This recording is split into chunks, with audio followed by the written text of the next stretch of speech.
Hello everybody, welcome to my channel. Helen Noble, celebrant of Surrey and founder of Swan Song. Please find me here for your weekly doses of all things ceremonial, but I am also on LinkedIn. Check out my Pinterest and of course the old grid over on the gram.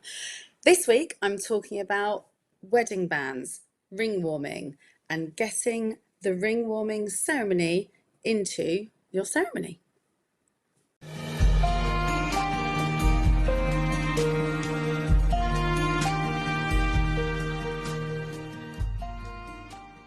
Right, so at the moment in the UK, we are in spring, which means I am busy beavering away writing weddings. I'm meeting couples, we're going over the ideas that we talked about when they got engaged, and now it's getting the content onto paper so that we can get rehearsing and wedding ready. But that does mean I'm doing a lot of conversations about ceremonies and what rituals you might want inside those ceremonies. Now, usually when people say the word ritual, they think it gets a bit hocus pocus and a bit, not their bag, which I understand, because normally if someone said to me, I'm going to do a ritual on so-and-so, I'd sort of inside go a bit like, oh, what do you mean ritual? But actually, it's not a scary word. It's just meaning ceremonial, a rite of passage, a little thing that we do. So I'm not heavily into ritual. I guess my sort of bag is I'm really English. I grew up in the Church of England as a Protestant church. My kids go to a Catholic church. I quite like the sense of fellowship and your kind of standard church wedding, but without it being churchy, because a whole nother thing. So, but by culture, I am Church of England. And I quite like a wedding to feel the same sort of thing as like a church wedding, but without the up, down, turn to page 7, not being able to say what you want to say and having lots of rules within that, which is why I'm a celebrant. Blah, blah, blah. I digress. But I do like having those little sort of ceremonial nods to faith or to fellowship or to spirituality, or just giving space to something bigger than two people getting together and signing a contract. I think there's a bit more to it than that. So I quite like doing a little something. But as I said, because I'm quite typically English, I don't want it to be massively gushing. A little bit of subtle romance is quite nice, because if you can't be romantic at your wedding, when can you be? So a little bit of subtle romance is quite nice, but nothing overtly gestural. So I quite like a ring warming. Now, sometimes that sends the grooms into giggles and they're like, oh, and I was like, are we that level? Are we going there? And the grooms are like, yeah, we can't call it a ring warming. My mates are just going to piss themselves at the back. Okay. Which is fine, because I used to play rugby and I've got brothers, and just, it's silly, but it is a thing, and we don't want people sniggering at something that actually is really special and really lovely, and it's a really nice thing to do. So we change it to, what do I change it to? Wedding band blessing, or ring warming. No, I don't call it ring warming because that makes everyone giggle. What did I call it? Wedding band blessing. But if you were to go onto Pinterest and start diving into research, it'll come up as ring warming, but the gigglers at the back will be like so we're calling it wedding band blessing. And what that is, it captures that essence of the fellowship and the coming together and the community, because if you're not eloping, people are coming, and a lot of the clients, a lot of my couples want people to feel involved, but how do you get people to feel involved without it being a bit too churchy or a bit too evangelical or a bit too cheesy? And this is a really nice way. So wedding band blessing. Now, what that is, in its roots, in the Northern Hemisphere, it's Celtic. In the Southern Hemisphere, it's Celtic in its origins. In the Southern Hemisphere, it's Hindu. Nowadays, everyone's a little bit everywhere, so it's spiritual, is what is the nice thing to know. And what it is, it's the wedding bands come from the couple, so the couple don't have them, they are with the ring bearer. That could be the best man. Personally, I leave the best man on groom duties. The best man is doing his best mate thing. He's on groom duties. He doesn't need to be with the rings just yet. If you have a ring bearer, a nephew, not the dog can come later, but at the moment, not the dog. But a person who is approachable, who gets it, who is a little bit spiritual maybe, and is able to welcome people as they come. Because there are three ways of doing it, and I will tell you all three, but I definitely have the top two. The original one is based on how church used to be. And if you've ever watched Coming to America, which is a really old film, so you wouldn't have done it, you have the plate and it weaves in and out of the congregation and everyone puts their money in and some people put a hanky in. It's all a bit ridiculous.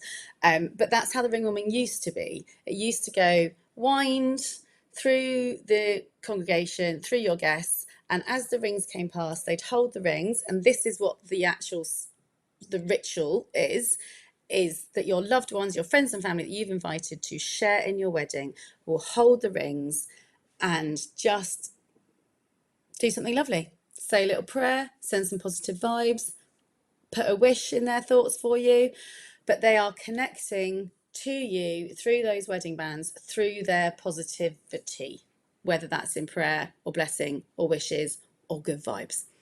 So that's the actual ritual, is connecting to the rings and sending some love. How you do that is up to you, but here are your three. One, the weaving. I've sort of ditched that. I'll do it if you want, but I've sort of ditched it. The second one is a really nice way to come into the room. So you might have a vessel. Here is a shell. It's a lovely shell, got it on the Isle of Wight. I've got a collection of shells. I've got one from Sri Lanka. I've got one from the beach in Worthing. It might be that you've got your own vessel. I have had, sorry, my phone just went off, so I just put it on silent.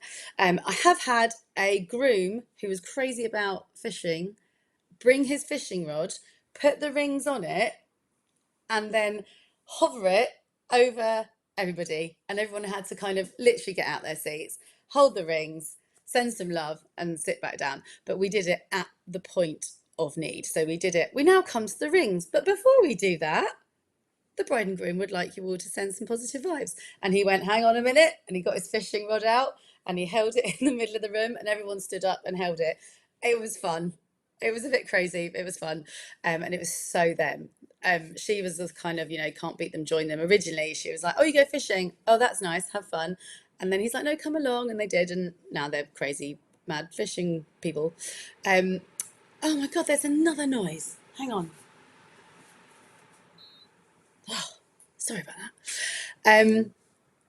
Where was I?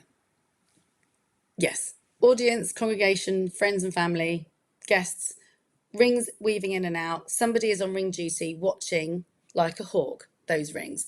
And we can do it either at the beginning. So you arrive as the bride.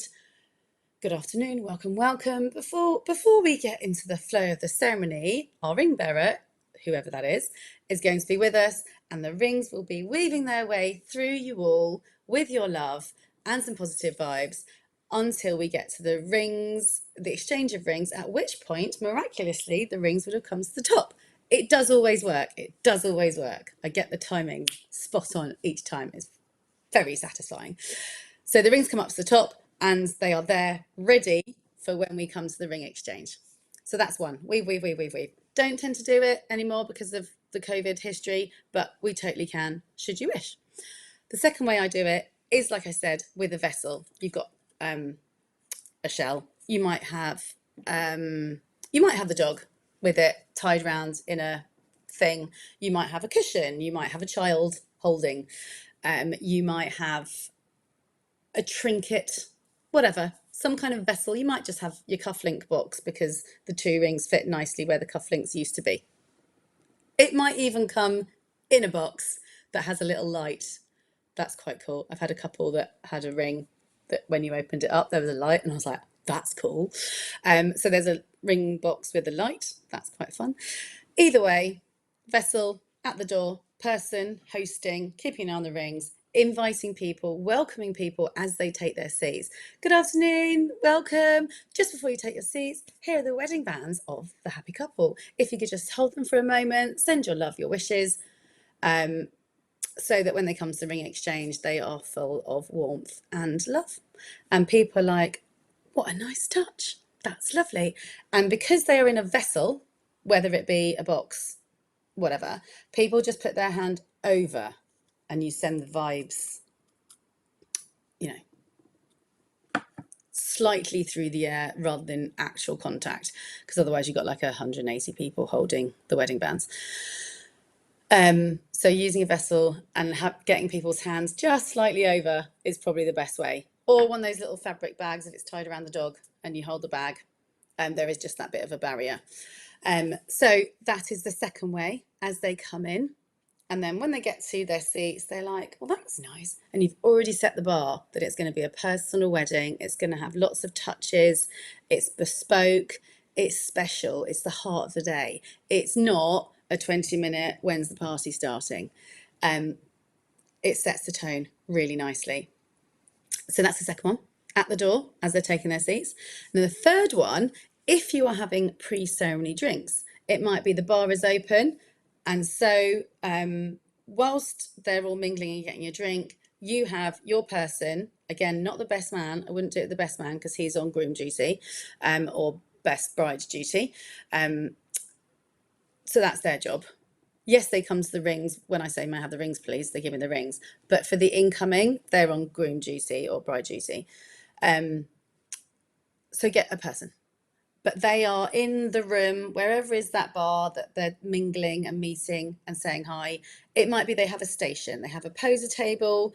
It's got a couple of flowers, a mirror, whatever. You know, make it pretty. A sign. I can do a sign for you. No problem, easy peasy. If you're having a stationary person, get them to do it so it's all nice and matchy. But, you know, have a station. If the cake is coming later, it might be that that can double up. If you've got a lovely cake stand area that's already dressed and you're having pre-ceremony drinks and the cake isn't there yet because all that magicness is going to happen whilst you're in the ceremony room, then you can use that. And people will know that that's a space to come to when nice things happen. So pre-ceremony drinks, if you're having, have a pre-ceremony table with a person, with a vessel, with your rings, inviting people to join you in that fellowship of connecting through those wedding bands with love, positive energy, vibes, happy wishes, prayers, whatever is their bag, so that when we come to the rings, they are already full of love and positive vibes.